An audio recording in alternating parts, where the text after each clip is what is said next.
Voltamos, dessa vez para falar de literatura periférica.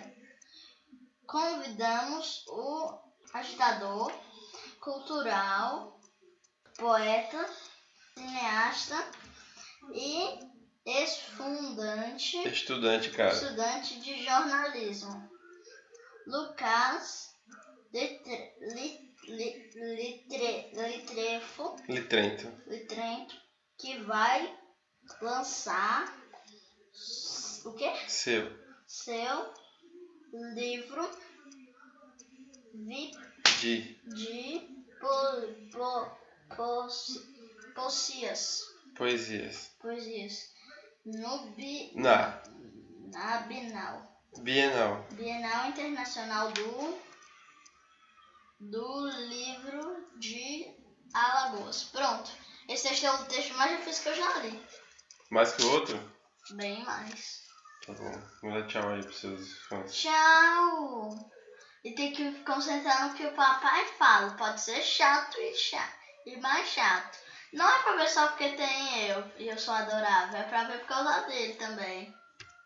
Meu nome é Lucas Litrento, sou artista, né? Sou escritor e realizador de cinema. Também estou em grupos de coletivos artísticos, que são dois, o Pernoite de Literatura e o Mirante Cine Clube. E na literatura eu estou lançando meu primeiro livro de poesia, que se chama Os Meninos Iam Pretos Porque Iam, da imprensa oficial Graciliano Ramos. Foi um dos contemplados no último edital.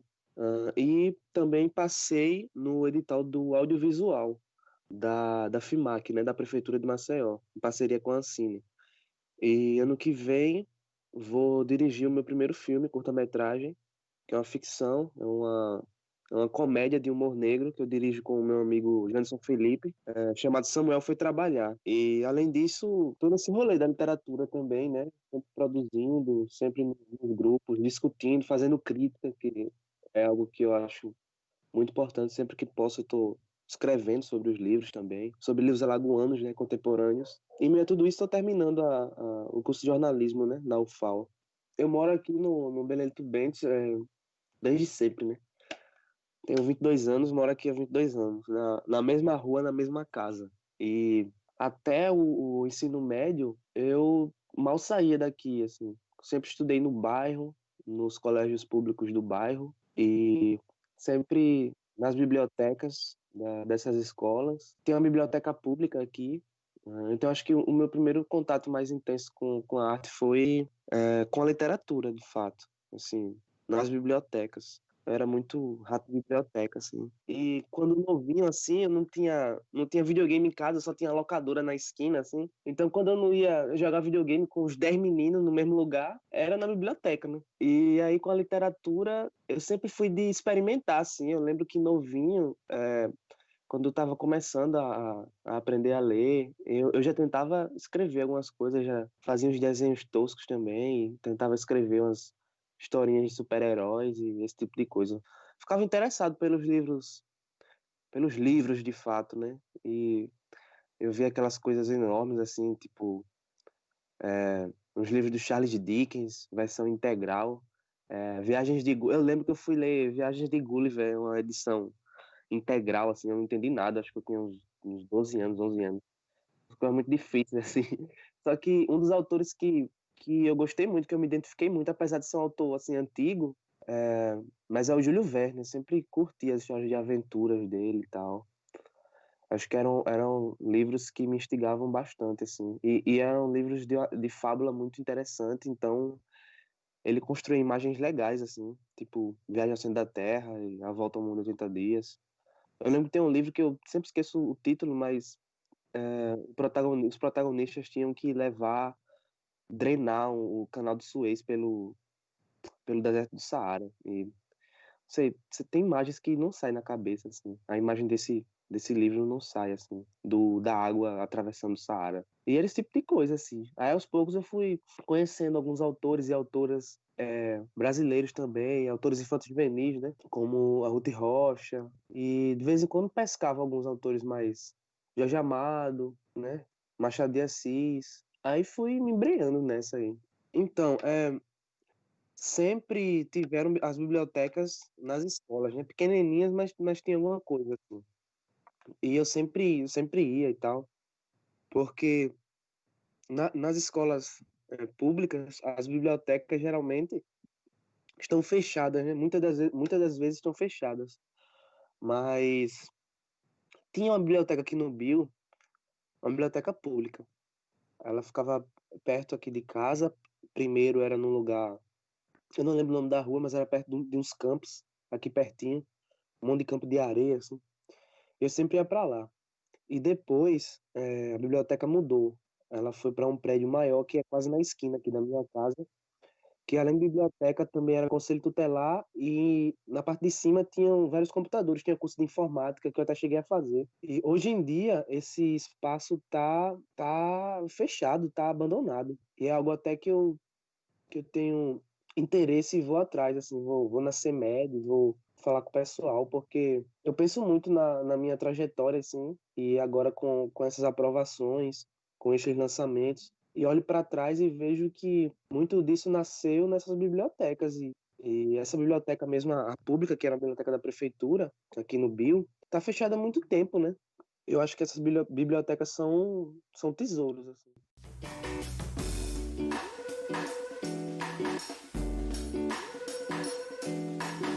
Arte periférica. Eu moro com os meus pais e meu irmão, né? Numa casinha pequena e tal. E sempre, quando eu tô em casa, eu tô produzindo, sempre tô no quarto, sempre tô no computador. Não sei, no começo eles estranhavam, assim. Eles achavam que eu ficava muito no computador escrevendo. Mas os meus pais sempre me apoiaram, assim. Por mais que eles não tenham um contato forte, assim, com a literatura e tal. Mas sempre me apoiaram, desde antes de escrever, assim. Quando eu era somente leitor, assim, sempre dizia para continuar lendo, para ler cada vez mais. Quando eu tô produzindo, a gente não divide muito sobre as coisas. Eu falo para eles o plot geral, assim, eu falo para eles sobre as histórias e eles sempre me dão forças, assim, os três, né? Acreditam muito em mim. E agora com as aprovações, né? Eles dizem, eu sabia que isso é. E realmente eles dão muita força, assim. Acho que são uma das grandes influências, são eles. Além de referências e influências literárias, musicais, enfim. Pessoais são eles, eles me dão muita força.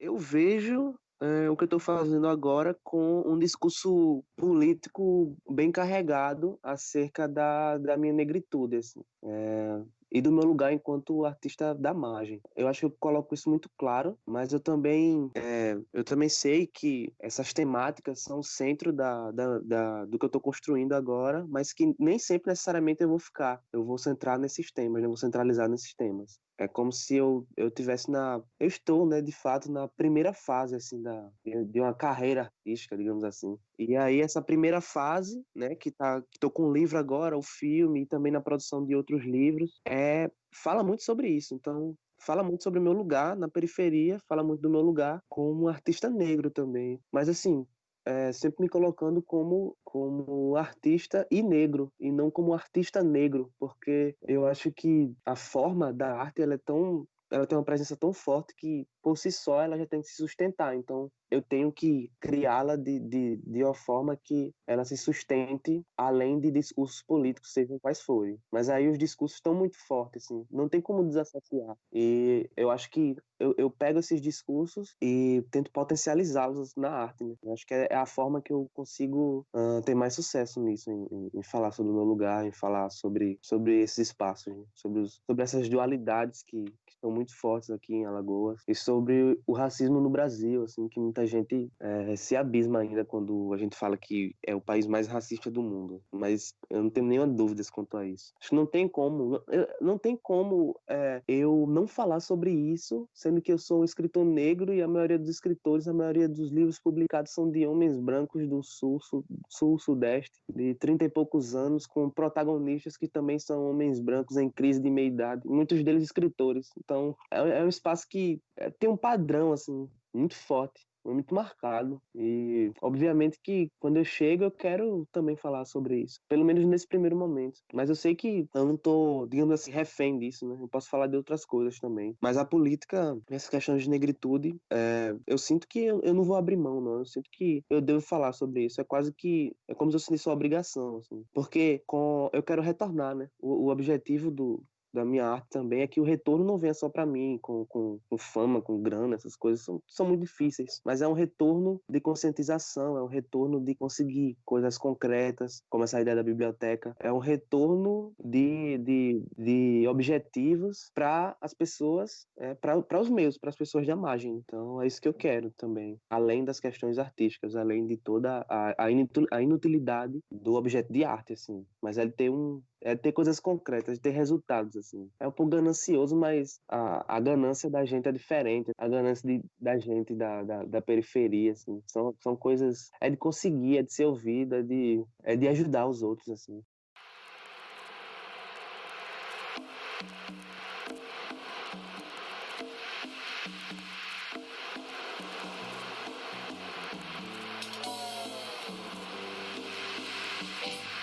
Ser artista negro ou negra aqui no Brasil e buscar referências dos seus, dependendo da arte que você faz, né? Dependendo do lugar que você tá, é um processo de escavar, assim, de escavar muito. Inicialmente as referências, a não ser no rap, né? Mas inicialmente as referências que a gente tem são de autores e autoras brancos, né? Na literatura mesmo é muito fácil, é quase que impossível você começar com as referências de artistas negros. No cinema também, mas é mais fácil. Mas na literatura, o grande exemplo é o Machado de Assis, que embranqueceram o cara até hoje fazem isso, né? Muitas pessoas. Então, eu tenho várias referências, mas agora é como se eu buscasse cada vez mais as referências diaspóricas, né? As referências de artistas negros e negras. Mas na literatura, o que salta muito de referência em mim é a obra da Lígia Fagundes Telles, por exemplo, que é considerada a escritora brasileira viva, a maior de todas, né? Ela é grandiosa, assim. Tem a Lígia, tem a Clarice também, né? Ambas na prosa, são referência direta. E o João Antônio, que é, acho que o autor marginal, mais refinado, assim, é o João Antônio. Acho que ele é fantástico. Ele tem um controle de usar gírias e de usar uma poeticidade, assim, das ruas, falando dos malandros, falando da picardia, como ele usava o termo, né? Acho que o João Antônio, quando eu li, foi um choque, assim. Eu tenho que fazer isso, eu tenho que falar sobre a minha rua também e falar desse modo, assim, de um modo parecido. Então, João Antônio é um grande autor. Mais recentemente, eu fui conhecendo vários autores negros e autoras negras que já são referência direta, assim como James Baldwin, acho que é um grande escritor que consegue nivelar essas questões políticas e artísticas numa obra visceral, assim. Tem outros autores americanos, o Ralph Ellison, que escreveu O Homem Invisível, que esse livro acho que é a principal base para a ideia do meu romance, assim, que é algo mais que vai demorar um pouco, mas eu já estou pincelando ele. São muitos autores e autoras. Se eu for falar só de literatura, tem muita gente, assim. E isso na prosa, né? Na poesia tem a Hilda Hilst, e na poesia, que eu já abro parênteses para música, né? Aí entram os rappers também, que é curioso que eu não cresci com um rap muito forte, assim. O rap veio na adolescência, assim, a partir da adolescência. Mas sempre ecoou, sabe? Sempre, até porque eu aluno de escola pública, né? Então sempre ecoou os Racionais, sempre cantavam a música, sempre ecoou o NSC e tal. Então, dentro do ônibus. Mas o próprio livro dos Racionais, Sobrevivendo no Inferno, né? O disco ter virado livro, acho que já é a prova, assim, de que os maiores poetas da contemporaneidade são os rappers, né? Eu acho que a obra dos Racionais é uma obra que deve estar no top, assim, da literatura contemporânea. Eles são referência direta, assim, para mim. Eu acho que todo o discurso dos Racionais, todo o caminho que Mano Brown e todos os outros vêm percorrendo, assim, eu acho muito interessante. Eu acho que dá forças e tem uma sustentação, tem uma clareza e tem uma riqueza artística, literária muito forte, assim, seja enquanto poetas, né, líricos e épicos também, porque a poesia do Racionais também é épica, no sentido que é quase prosaica, assim. A gente tem músicas que parecem um romance, assim. Parece um conto, são coisas fantásticas. E não só os Racionais, mas muitos rappers mais jovens, né? Assim, até rappers da minha idade, né? Que são referência muito forte. O Djonga, o BK e até no trap, assim, até o Rafa Moreira, que carregam discursos que são muito interessantes, que eu tento colocar na poesia. Que nesse livro eu não me aprofundei muito, assim, eu não busquei uma linguagem que se aproximasse muito do rap, mas é algo que eu tenho um desejo de fazer em próximo livro, em algum outro projeto, assim. Acho que são artistas que estão muito fortes, assim, em mim. O Kendrick Lamar também. Acho que o Kendrick Lamar, ele é um rapper completo, assim. Eu fico abismado com as letras dele, com o Dem também. Mas o To Pimp a Butterfly, não sei, são obras que são seminais, assim. São obras que, transportadas para a literatura, acho que também teriam uma força muito grande. É claro que perdem as questões musicais, mas a construção poética, a construção de cenas, é fantástico, assim. No cinema tem muita gente também. Eu acho que eu penso muito na obra do Spike Lee, enquanto artista negro, enquanto artista que fala do seu lugar, assim, eu acho que é uma referência direta, assim, para fazer o que eu quero, para fazer o que eu planejo, assim. Mas são vários outros artistas. Eu acho que aqui no Brasil tem a Yasmin Tainá, que é uma realizadora fantástica, assim. Ela tem um filme chamado Cabela. Esse filme é perfeito, a cineasta negra. Tem o André Novaes. O André Novaes tem um longa-metragem dele, o Temporada, na Netflix. Esse filme é fantástico e acho que eu não preciso dizer nada. Se alguém ver esse filme, já vai notar as semelhanças com o que eu quero fazer, com o que eu estou fazendo. Tem uma série de artistas, né? Mas assim, eu estou focando esse ano em conhecer, em estudar artistas negros, artistas da diáspora. E eu também busco referências em teóricos e teóricas, né, do pensamento negro, como Angela Davis, a Bell Hooks, o Fanon, uma série de autores que sempre esclarecem muita coisa, sempre cristalizam muita coisa para eu colocar na literatura. Acho que é muito importante alinhar esses estudos, né? Não só os estudos artísticos, né?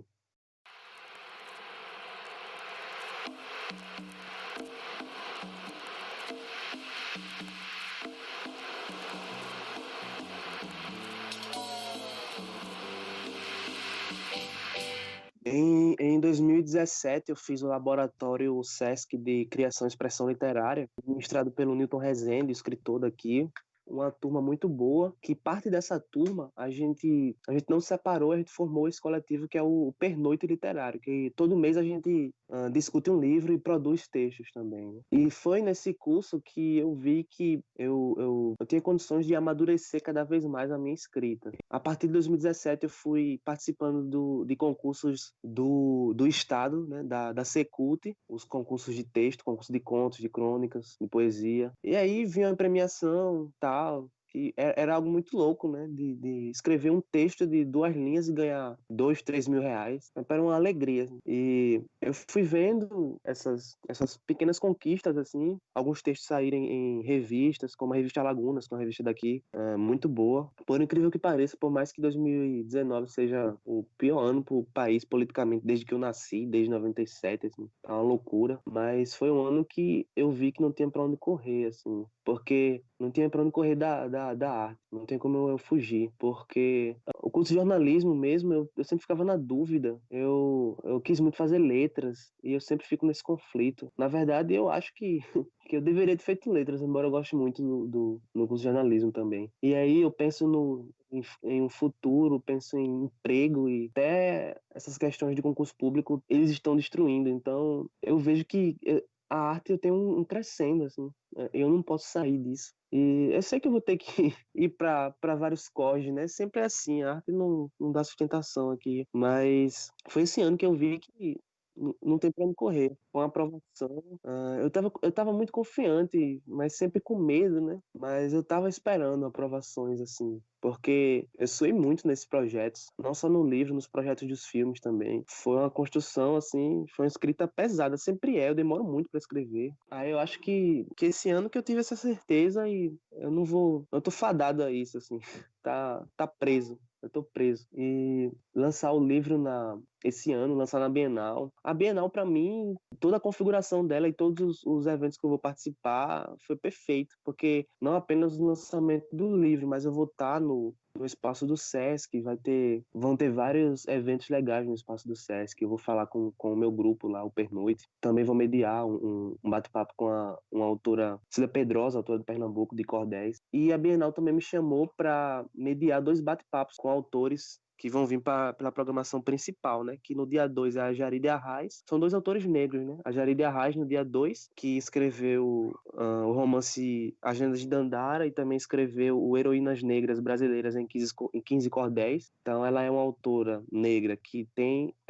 essa perspectiva de falar, de contar histórias sobre mulheres negras também, que é bem interessante. E no dia 8, numa sexta, às 6 horas, eu vou mediar o bate-papo com o Giovanni Martins, né? Autor de Um Sol na Cabeça, que é um escritor que particularmente eu vejo muitas semelhanças assim, na nossa escrita de prosa. Assim. Eu estou lançando de poesia agora, mas o meu livro de contos já está pronto também, o primeiro livro de contos, que se chama Tchou, e é um livro que fala muito sobre ônibus, fala muito sobre o Benito Mendes e a cidade, assim. E eu vi muitas semelhanças com o livro do Giovanni. Eu vejo o Giovanni como um grande autor, assim. E eu acho que o papo vai ser massa. Eu tô construindo as perguntas, eu tô construindo falar umas coisas diferentes, porque sempre a gente que é autor negro sempre cai em entrevistadores que sempre vão perguntar as mesmas coisas, assim. Aí é massa quando o entrevistado e o entrevistador são pessoas assim que vêm de lugares parecidos, né? E lançar na Bienal vai ser massa. Foi a configuração perfeita, assim. Eu tava com a necessidade de lançar esse livro esse ano, então eu tava pensando, se não passar na imprensa oficial, eu vou, sei lá, fazer uma autopublicação aí. Eu tenho um amigo, o Jean Albuquerque, que é poeta, meu parceiro, e o último livro dele também foi a publicação. Ele tá nesse corre. O livro ficou perfeito, assim, lindo. Aí eu tava nessa também, eu vou fazer isso também se não passar. Mas, assim, rolou, né? Vai ser massa, o livro tá lá na Bienal junto com livros de todos os lugares. Também vai ser massa falar pro pessoal e falar sobre o livro, falar sobre os temas do livro, que são assim, urgentes. Acho que é um livro muito importante, tem um discurso muito importante e é sempre massa poder falar para muita gente. E eu espero rodar, né? Porque a Bienal é só o começo, assim. Mas porque aqui em Alagoas, infelizmente, tem isso. Como não tem crítica, não existe a crítica literária, a crítica artística no geral, não existe uma circulação maior da obra. Então parece que o evento mais importante, o ponto alto da obra literária aqui em Alagoas é o lançamento. Mas eu penso o contrário. Eu penso que o lançamento é só o começo, é o ponto de partida. Mas o que eu quero mesmo é levar esse livro para vários lugares, levar para as escolas, sabe? Levar para as rodas para as batalhas de rap, para os espaços, para os cineclubes, para a academia também, para os saraus, fazer o livro rodar, assim. Porque como eu fico muito tempo escrevendo, então é sempre um desejo, às vezes eu perco muitas coisas, né? Tem muita gente que não me vê nos lugares, porque eu estou escrevendo. Então agora eu tenho que dar uma pausa e levar o livro, assim, para os lugares. A Bienal é só o começo. A Bienal é só um evento, é só o ponto de partida. Tem que correr o mundo com esse livro aí. Os planos são grandes. Maceió do NSC que bate pelas ruas, Maceió do sol que só se esconde ao chegar da lua. Cê é a minha, cê é a sua, cê é a nossa solidão. Imagine a do Baldomero, a do Cadeão, Ciridião. Eu sei que a do ali é bem maior, decepção. Pedir irmão nas quebradas de Maceió, mas sem vocês me sinto só. Se eu for pra ir rolar confronto, sem vocês não sei viver. Maceió é tudo e pronto. O livro, ele é dividido em 2 partes, né? A primeira parte se chama Cerca Real dos Macacos, que é um dos nomes do Quilombo dos Palmares, e fala mais de uma ancestralidade, fala muito sobre resistência e também fala de uma raiva, assim. Porque todo o livro é como se houvesse, mas isso tematicamente, é como se houvesse um eu lírico, como se houvesse um protagonista que traçasse um caminho, assim. No começo é um caminho muito mais doloroso, em que as questões da negritude trazem reflexões dolorosas mesmo, com o contato com o racismo, né? E a ancestralidade, uma história de genocídio. Então, tem muito isso na primeira parte do livro. O primeiro poema, eu abro o livro com um poema chamado Morte de Tarzan. Então, é nessa perspectiva de assassinar esse discurso da supremacia branca, esse discurso hegemônico, esse espaço, esse lugar de que só a literatura, que a literatura é branca apenas, né, de que só há espaço para Tarzans. E que a ideia do Tarzan já é em si desmistificar essa personagem é muito interessante, porque a ideia do Tarzan é uma ideia absurda, de que o homem branco é que se torna o rei da África.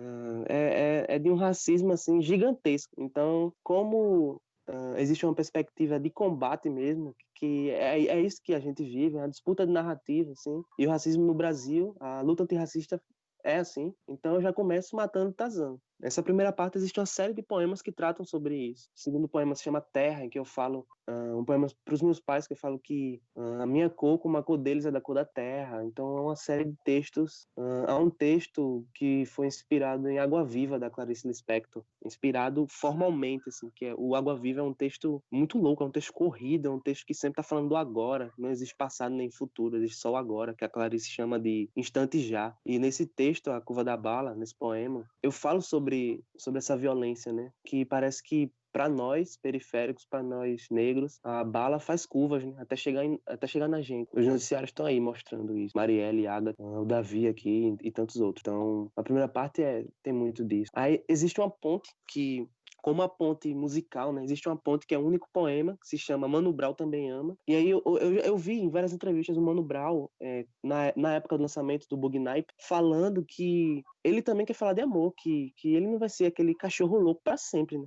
E isso eu achei muito interessante, porque o Mano Brown ele é de uma clareza, ele é muito assertivo em tudo que fala, assim. E aí eu escrevi esse poema, Mano Brown Também Ama, também inspirado... eu vi um vídeo, eu esqueci agora o nome do evento, mas o Mano Brown tava ganhando um prêmio e ele tava tão feliz, ele tava sorrindo, assim. Uma das poucas vezes que vi o Mano Brown muito alegre, com um sorriso gigantesco no rosto. E essa imagem foi a base para esse poema, que depois na segunda parte, que aí também fala sobre amor, também fala principalmente sobre corpos negros, que se chama Da Pele Preta. E aí, numa perspectiva de não esquecer essa primeira parte do livro, mas de que nós não somos apenas raiva, e de que existe também essa imagem construída pelo racismo, pela branquitude, de que o negro é só o raivoso, de que ele só vai falar sobre isso. Então, nessa segunda parte do livro, são poemas muito pessoais também, e poemas que falam sobre relacionamentos, sobre corpo, sobre movimento. E o livro, como um todo, são poemas que são muito... Existe uma oralidade forte nos poemas. É uma referência também que eu pego do rap, um pouco de rima interna em alguns textos.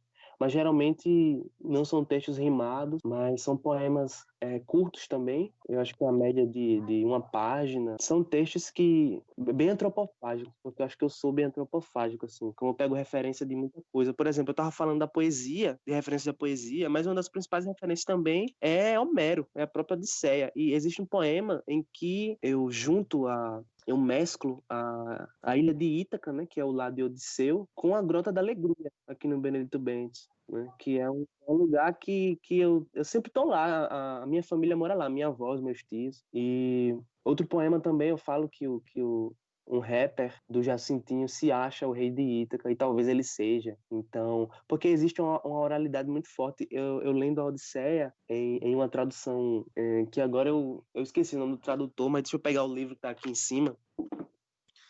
Então, a Odisseia, na tradução do Christian Werner, para quem se interessar e tiver como conseguir o livro, é um tesouro, assim, porque é considerado, sei lá, a obra mais antiga da literatura ocidental, e é de uma oralidade, é de uma linguagem que é tão próxima, assim, do jeito que muitos rappers rimam, que eu acho uma coisa incrível. Então, eu quis fazer essa aproximação. Existem várias aproximações, assim. Então é isso, eu acho que o livro, ele é claro, assim. Ele tem um lirismo muito grande, mas também ele tem uma clareza. E são poemas que são muito combativos também, são poemas que eu quero fazer ressoar uma discussão, fala sobre a gente, né? Sobre quem está na margem, sobre a periferia. Porque nós que somos da margem, quando quando transitamos, saímos da margem e vamos para o centro, a gente faz zoada, a gente faz a branquitude estremecer, assim, porque é uma coisa tão absurda que eles acham que a gente chega e tá tirando a vaga deles, o espaço deles, né? E aconteceu uma coisa parecida, assim, essa semana com o cinema, com a questão do cinema. Depois da aprovação do edital, teve um cineasta aí que eu nunca ouvi falar, um cineasta alagoano, que morava fora e tal. E teve um espaço na TV Assembleia, teve um programa de entrevista, ele foi entrevistado. Passou 40 minutos e vendendo o projeto dele, e depois, no final do programa, ele deslegitimou o resultado do edital e disse que os projetos aprovados eram projetos adolescentes e getificados. Então, parece que as aprovações do edital do cinema daqui de Maceió, em que a maioria das aprovações, boa parte delas foram de projetos periféricos, foram de projetos que falam das periferias, sejam filmes, ou projetos de capacitação, e festivais também. Eu estou envolvido em alguns deles. Então parece que essa aprovação deixou muita gente, os colecionadores de privilégios, muita gente assim de orelha em pé, né?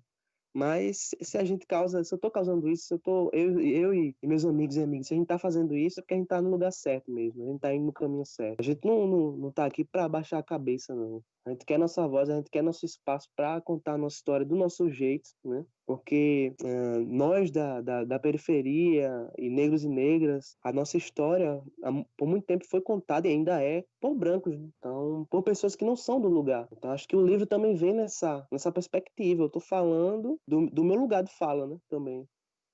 E acho que isso é importante na poesia. Mas, é claro, sem perder as questões poéticas. Eu não vou colocar o discurso político acima da poesia, senão vamos perder. Eu acho que eu tenho que ter um controle e o controle do objeto artístico em si, ele tem que estar superior a isso, senão eu não vou conseguir construir uma obra de qualidade, assim. Porque é difícil, é como se eu estivesse fazendo às vezes duas coisas, né? Um discurso político e uma obra de arte, assim. Mas a boa obra de arte, ela consegue, toda obra de arte de qualidade, ela é extremamente política também, mesmo quando os autores disfarçam isso um pouco ou são mais sutis. A própria Lígia Fagundes Telles, que era uma mulher que sempre foi muito rica, né? Mulher branca da classe alta, nossa, ela tinha, os livros dela têm uma crítica social fantástica, assim, na sutileza, e sempre os personagens na ótica do personagem branco, né? Mas é assim, é perfeito. Acho que a Lígia é fantástica nisso. E outros autores, o próprio Kafka. Acho que a política está dentro de toda obra de qualidade, assim, não tem como fugir, né? Todo autor, por mais que ele escreva, sei lá, fantasia e outro tipo de gênero literário, mas ele sempre vai ter um comentário crítico, um comentário ácido, um comentário reflexivo sobre a sociedade que ele está vivendo ali. Acho que não tem como fugir disso. Né? O Milton Rosendo, um poeta, eu fiz curso de poesia com ele agora esse ano, ele costuma dizer que é por isso que os poetas, é por isso que os artistas são os primeiros a serem assassinados, a serem torturados, né, a serem perseguidos em regimes totalitários. Porque a arte é super potente nessas questões. A gente tem esse poder de derrubar governos também. Alagou as terras do meu coração, molhou, encheu de lágrimas. Alagou as terras do meu coração, molhou, encheu de lágrimas, lágrimas.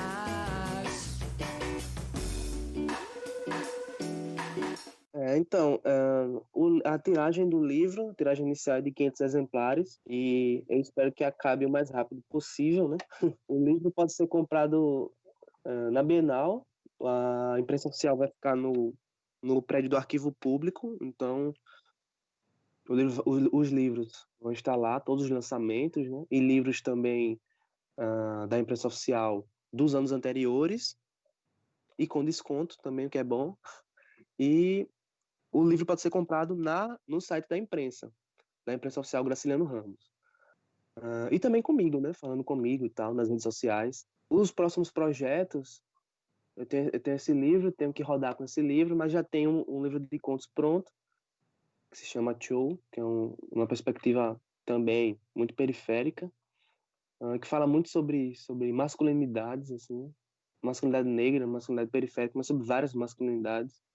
Eu também estou escrevendo um romance, também no começo dele, assim, mas eu já coloquei um prazo na minha cabeça, eu sempre coloco esses prazos, assim, um prazo de 5 anos para esse romance. Porque é curioso que aqui no quarto tem uma parede, eu sempre escrevo com o piloto o nome dos projetos, e até agora todos que passaram estão lá, né? E o romance se chama Preto na Areia Branca. E é um romance um pouco autobiográfico, assim, em que no começo do ano passei um tempo dando aulas de reforço, então eu saía do bio e ia para Pajuçara dar aula de reforço, assim, na casa dos pivetes. A experiência é muito doida, assim. Essa é a premissa do livro, mas esse é um dos narradores, que é um narrador, é um personagem que está muito próximo, assim, de mim, e eu já tive a ideia para outro narrador também, eu quero pelo menos uns 3. Assim, é um romance que fala muito sobre esses lugares, sobre as distâncias, e que parece um pouco com o Samuel, né? O nosso curta, o Samuel foi trabalhar, em que o personagem principal, ele mora ali no Tabuleiro, clima bom, e ele sai para trabalhar na Ponta Verde, Pajuçara, por ali. O trabalho dele é ele veste uma roupa de engenheiro, um mascote de engenheiro, né, branco, e ele é um jovem negro, e ele tá ali dançando na rua, ele tá panfletando junto com as meninas também que panfletam junto com ele. E aí tudo muda quando assina a carteira de trabalho dele. É uma comédia bem ácida. O Mirante Cineclube, né? Para quem não conhece, procura lá no Instagram, que o Cineclube a gente já tem 3 anos, só que a gente passou 3 anos lá no Centro Cultural Arte Pajuçara, né? E com a aprovação do Mirante no edital, a gente vai ter os nossos próprios equipamentos. Então, a gente não vai sair lá do Arte Pajuçara, a gente vai manter a sessão, mas em outros momentos a gente vai também correr a cidade até o interior, com o Cineclube, levando filme pra galera, assim, levando filme na perifa que agora a gente vai ter, né, o nosso projetor, os nossos equipamentos, então a perspectiva é de correr os lugares, levando cinema, assim como o Festival Revoada, que foi o outro projeto que eu tô dentro da produção, foi outro projeto contemplado, que é o Festival de Cinema das Periferias. E outro festival que passou foi o Festival Aquatune de Cinema Negro, que são todos projetos de cinema com a perspectiva marginal, né? Com a perspectiva de levar cinema para as periferias. Então foi muito massa. Acho que ano que vem vai ser um ano de muita coisa, assim, de muitos projetos. Odisseu Pichador. Ecoa seus nomes pela cidade. Maceió é maior que Ítaca. Esconde cavalos de Troia. A Grécia a 7 palmos, da Grota de Alegria. Maceió tem mais água que Ítaca, mais lança que Ítaca, mais mortos que Ítaca. Nossa, Que obrigado. texto longo e estranho. É um poema.